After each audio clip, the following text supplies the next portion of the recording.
Hi friend, आपका स्वागत है आपके अपने चैनल आफीज़ा क्लासेस में। आज जो हम लोग देखेंगे बहुत ही इम्पोर्टेंट टॉपिक है जिसका नाम है लॉगरिथम। ठीक है। देखिए, सबसे पहले जानते हैं कि लॉगरिथम डेवलप क्यों हुआ। तो लॉगरिथम इसलिए डेवलप हुआ ताकि कॉम्प्लिकेटेड कैलकुलेशन को इजी किया जा सके, कॉम्प्लिकेटेड कैलकुलेशन को इजी किया जा सके। मगर जब से कंप्यूटर या हैंड कैलकुलेटर आया तब से लॉगरिथम का वो इम्पोर्टेंस नहीं रहा। मगर आज भी हम लोग कॉमन मैथमेटिक्स में लॉगरिथम और एक्सपोनेंशियल को एक दूसरे से कनेक्ट करके बहुत ही फ्रिक्वेंटली यूज करते हैं। लॉगरिथम को शॉर्ट फॉर्म में हम लोग लॉग लिखते हैं। ठीक है। अगर हम लोग एक लॉगरिथम लेते हैं, मान लीजिए मैंने ऐसे लिखा लॉग बी, और एक नीचे छोटा सा, ये याद रखेंगे, इस बी के रिस्पेक्ट में, इस ए का साइज बहुत छोटा होना चाहिए। तो हम लोग इसको पढ़ेंगे क्या, हम लोग इसको पढ़ते हैं, लॉग बी बेस ए। तो जब भी लॉगरिथम लिखते हैं तो इस लॉग बी और एक बेस के साथ लिखते हैं। किसके साथ लिखते हैं? बेस के साथ लिखते हैं। ओके, जैसे कि हम लोग कोई एक्सपोनेंट लिखते हैं, तो क्या होता है, उसमें एक बेस होता है। मान लीजिए मैंने ऐसे लिखा ए पे पावर एन, तो यहाँ पे ये क्या है? बेस है, base A the power N. तो उसी तरह लॉगरिथम में भी एक बेस का टर्म है। ठीक है, लॉगरिथम में भी क्या है? एक बेस का टर्म है। इससे पता चला कि एक्सपोनेंट और लॉगरिथम में कुछ रिलेशन हो सकता है। एक्सपोनेंट और लॉगरिथम में क्या हो सकता है? कुछ रिलेशन हो सकता है। ठीक है, एक्सपोनेंट और लॉगरिथम में कुछ रिलेशन हो सकता है। और ये याद रखेंगे कि यहाँ पे बेस का साइज जो होगा इससे छोटा होगा, और इसको हम पढ़ेंगे log B the base A. जिस तरह हम इसको पढ़ते हैं ए द पावर एन, चाहे base A the power N, यहीं पे पढ़ेंगे log B the base A. अब हम लोग देखते हैं कि इन दोनों में रिलेशन क्या है,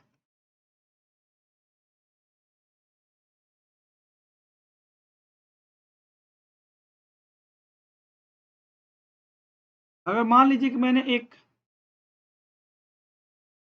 ए द पावर एन लिखा है इज इक्वल टू बी, तो हम लोग इसको लॉगरिथम फॉर्म में लिख सकते हैं। किस फॉर्म में लिख सकते हैं? लॉगरिथम फॉर्म में लिख सकते हैं। तो क्या लिख सकते हैं इसको? हम लोग ऐसे करेंगे log, okay, A the power N base A equal to log B base A. तो इसको हम लोग लॉगरिथम फॉर्म, इस एक्सपोनेंट फॉर्म को हम लोग दोनों तरफ लॉग लेके, और दोनों तरफ जो लॉग लिए हैं उसका बेस क्या है? ए। बेस क्या है? ए, है ना। हम लोग इसको, इस लॉग को हम लोग लिख सकते हैं लॉगरिथम फॉर्म, इस सॉरी एक्सपोनेंट को हम लोग लिख सकते हैं लॉगरिथम फॉर्म में। अब लॉगरिथम फॉर्म में लिखने से क्या फायदा होगा? देखिए, जब भी किसी लॉग पे, ये है मान लीजिए log A the power N, है ना, टू बेस ए। तो जब भी किसी लॉग पे पावर होता है, क्या होता है? पावर। तो वो पावर जो होता है लॉग के आगे आ जाता है। ये हो जाएगा log A the base A is equal to log B the base A. अब देखिए पावर क्या हो गया? ये पावर नीचे आ गया, अब देखिए, कोई भी लॉग का बेस सेम हो, देखिए यहाँ पे क्या है? लॉग ए द बेस ए। ठीक है, अगर बेस और लॉग दोनों सेम होता है तो इसका वैल्यू क्या होता है? 1। तो यानी कि ये हो जाएगा n into 1 is equal to log B the base A, यानी कि n is equal to log A, log B is the base n। अब देखिए इसका फायदा क्या हुआ, ये जो n यहाँ पे पावर में था वो क्या हो गया? जनरल एक नंबर में कन्वर्ट हो गया लॉग लेने के बेसिस पे। तो ये लॉग का एक फायदा हुआ कि आप पावर को, बड़े बड़े पावर को क्या कर सकते हैं? जनरल नंबर में कन्वर्ट कर सकते हैं। यानी कि अगर इसको हम लोग रिकैप करने की कोशिश करें, समझने की कोशिश करें, तो अगर आपके पास फर्स्ट स्टेप, अगर आपके पास a द पावर n है इक्वल टू b है, और इस पावर को हम लोग जनरल फॉर्म में लाना चाहते हैं, तो हम लोग को सेकेंड स्टेप में क्या करना होगा, यहाँ पे लॉग लेना होगा। और लॉग का बेस क्या लेना होगा, जो जिस पे पावर है सेम बेस लेना होगा। ये पावर है ना, तो यही वाला बेस आपको लेना होगा, ए छोटा होना चाहिए। इधर भी सेम करेंगे, एक तरफ लॉग लेंगे तो क्या होगा, दोनों तरफ पे तो पोस्टुलेट है, दोनों तरफ क्या होगा, ए लेंगे, इधर भी ए लेंगे, अरे छोटा रहेगा। और इधर क्या है मेरा, ए पे पावर n, और इधर क्या है मेरा b।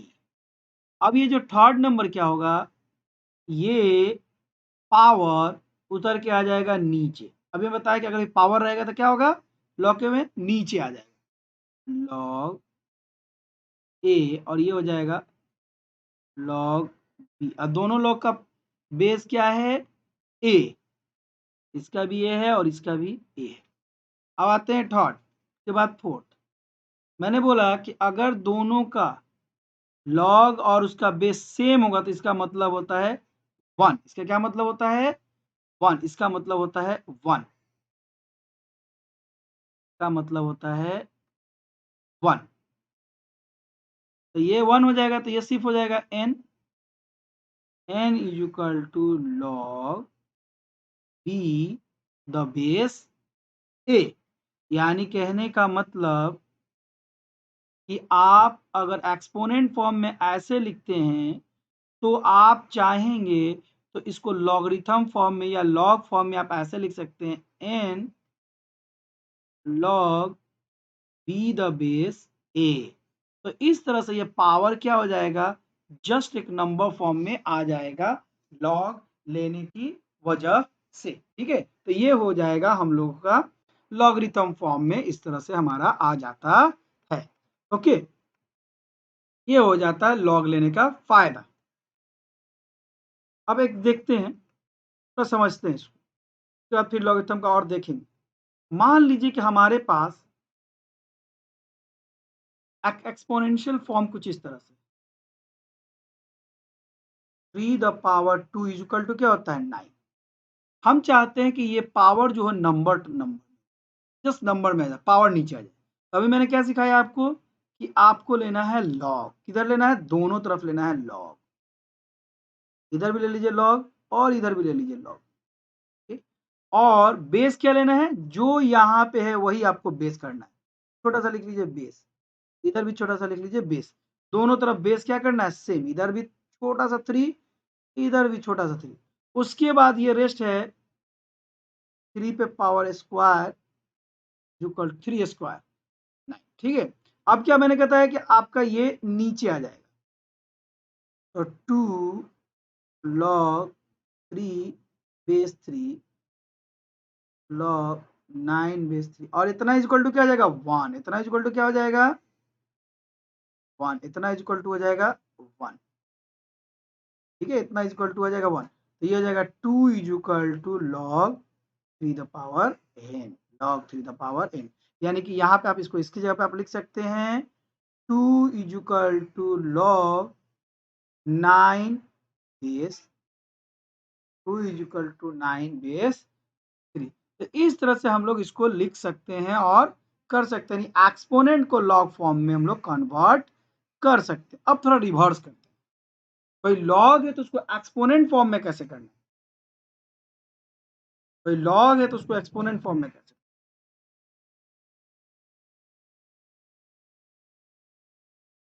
पकड़ लीजिए, हमारे पास एक ऐसा है log 6 to 5 base 5 is equal to 4। अब कुछ नहीं करना है, ये वाला नंबर यही रहने देना है, ये वाला नंबर यही रहने देना है, बस ऑपरेशन इस तरह करना है 6 to 5। ये बेस जो है इसको कर देना है यहाँ, और इसके ऊपर कर देना है पावर 4। ये वाला नंबर यही रहने देना है, ये बेस को भेज देना है यहाँ, और इसके ऊपर कर देना है पावर 4। देखिए फिर मल्टीपल करिएगा तो आपका हो जाएगा 5 इंटू 5 इंटू 5 इंटू 5। तो ये हो जाएगा 6 to 5 ये हो जाएगा 625। तो इस तरह से आपका ये हो सकता है, यानी कि एक्सपोनेंट फॉर्म को लॉग फॉर्म में लिखा जा सकता है और रिवर्स किया जा सकता है, लॉग फॉर्म को एक्सपोनेंट फॉर्म में लिखा जा सकता है। ठीक है, तो लॉग फॉर्म को एक्सपोनेंट फॉर्म में, एक्सपोनेंट फॉर्म को लॉग फॉर्म में लिखा जा सकता है। ये हो गया पहला बात। ठीक है,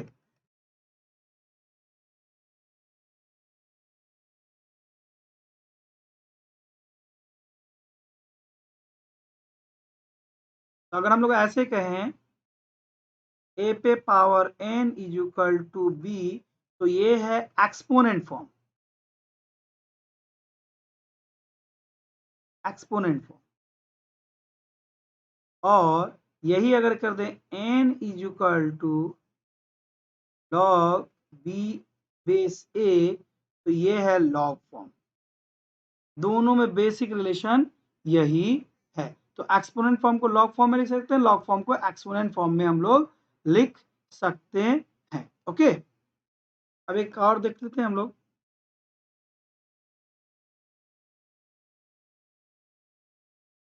जैसे अगर मैंने मान लिया ऐसा लिखा है,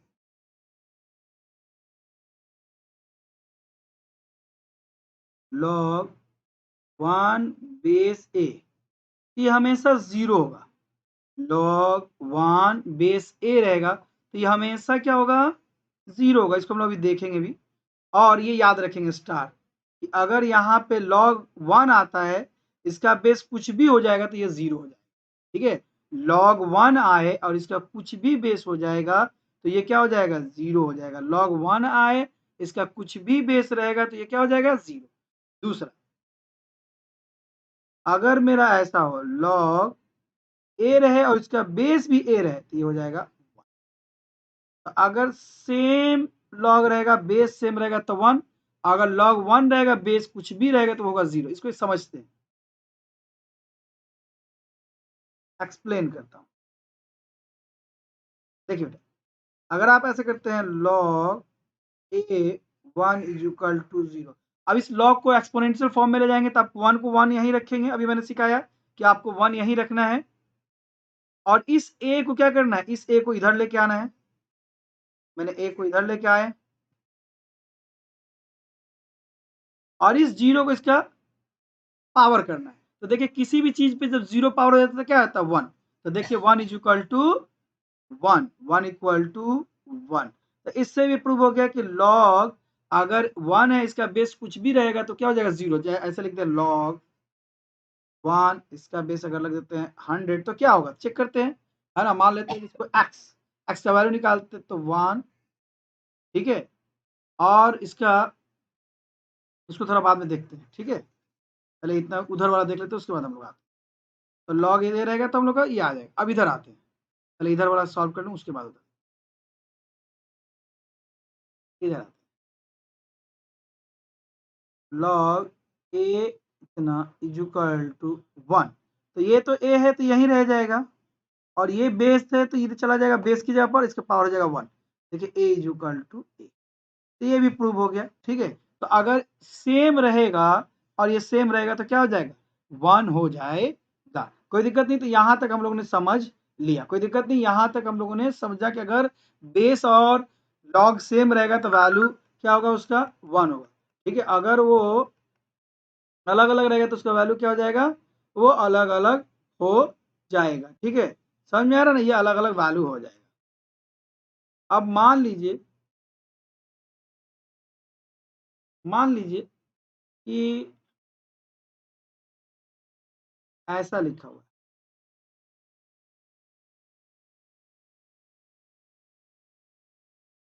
log x the base a equal to log y the base a। इसका मतलब ये हुआ कि x और y हमेशा बराबर, तभी ऐसा हुआ है। अगर दोनों का यहाँ और बेस सेम होगा तो इसका मतलब हुआ कि ये x और y क्या है, आपस में बराबर है।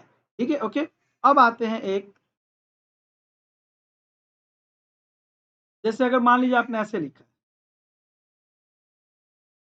log 5 the base 10। तो जब बेस 10 रहता है ना, तो ये अंडरस्टूड है, आप इसको चाहे तो ऐसे भी लिख सकते हैं, आप इसको चाहे तो ऐसे भी लिख सकते हैं, log 5। जब आपने 5 लिख दिया तो लोग इसका मतलब हुआ कि यहाँ पे 10 छुपा हुआ है, इस 10 को दिखाने की जरूरत, ये वाला 10 यहाँ पे छुपा हुआ है।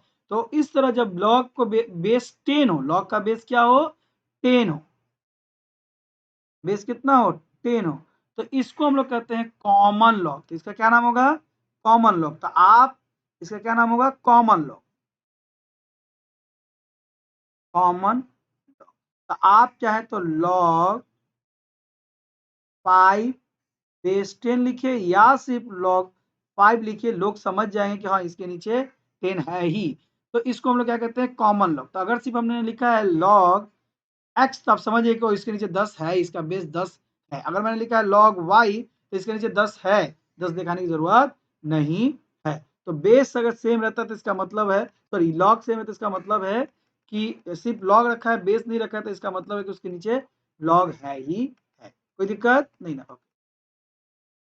अब हम लोग चलते हैं नेक्स्ट, कुछ सवाल देखते हैं, उसको समझते हैं,